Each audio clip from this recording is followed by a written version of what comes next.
Good day, I'm Lorraine Mendez, and this is your JIS News for Tuesday, January 26. The Justice Ministry's Victim Services Division has received new service tools to help children who are victims of crime deal with the trauma that they have experienced. The items, worth $250,000, were handed over to the division on Monday by the United Nations Development Program, the UNDP. It is part of a package of support that UNDP has been granting to the work of the Commission of Inquiry since 2014, which targeted 5 national institutions, including the Victims Services Division. The statistics show that the majority of its clients are in fact children. And so it's very important when you have development partners who are willing to come on board with you to enhance what is available to serve these children. At Monday's function, Director of the Victim Services Division, Reverend Osborne Bailey, revealed that between January and December 2015, the division saw approximately 5,416 victims, of which 3,269 were children. Entrepreneurs will soon have access to a variety of online business courses. Jamaica Promotions Corporation, JAMPRO, and the University of the West Indies, UWI, signed a memorandum of understanding last week to administer the courses. The online training programs will be offered through the university's open campus and are intended to improve the business practices of micro, small, and medium-sized businesses. Hopefully help them to develop their businesses into more professional, more efficient, better functioning operations, which can then start to write business plans that the banks can then look at, because the banks are constantly saying there are not enough bankable projects out there, there are not enough bankable business plans. The MOU is for a 2-year period. In the meantime, a micro, small, and medium-sized enterprise MSME office has been established at the Ministry of Industry in New Kingston. Portfolio Minister Anthony Hilton recently opened the MSME office to act as a single focal point for the management of issues related to the sector.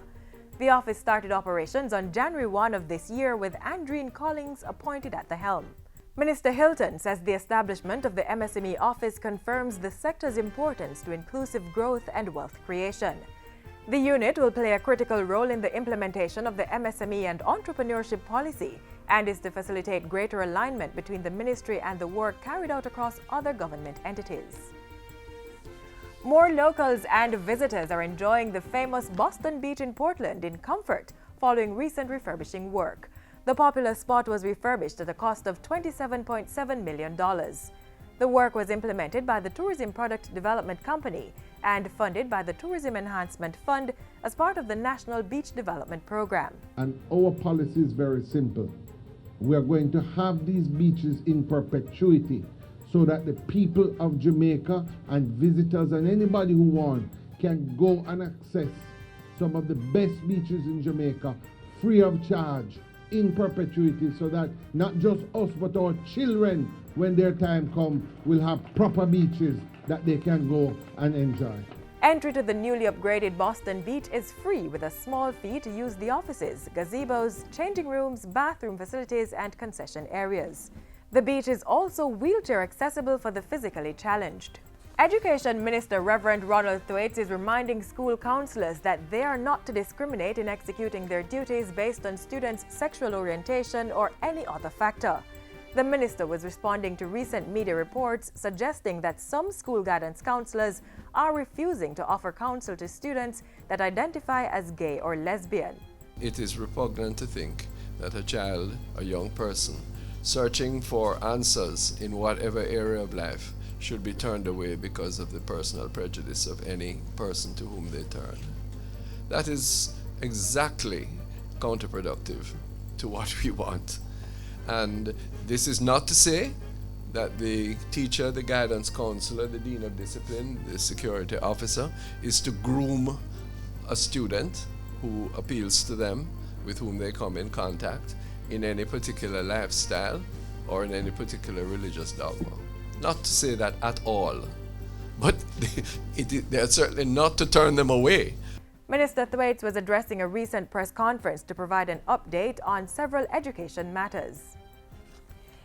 And finally, the Education Ministry has announced that Jamaica Day 2016 will be celebrated on Friday, February 26. The annual event will be held under the theme Celebrating Jamaica, Promoting the Arts. All schools are required to plan and showcase activities highlighting the creative industries, but not limited to the performing arts. The ministry has instructed that students should be guided to understand that there are many benefits to be derived from our nation's involvement in the creative industries. For more information on Jamaica Day celebrations, educators should contact their regional offices. And that's it for JIS News today. I'm Lorraine Mendez. Thanks for watching.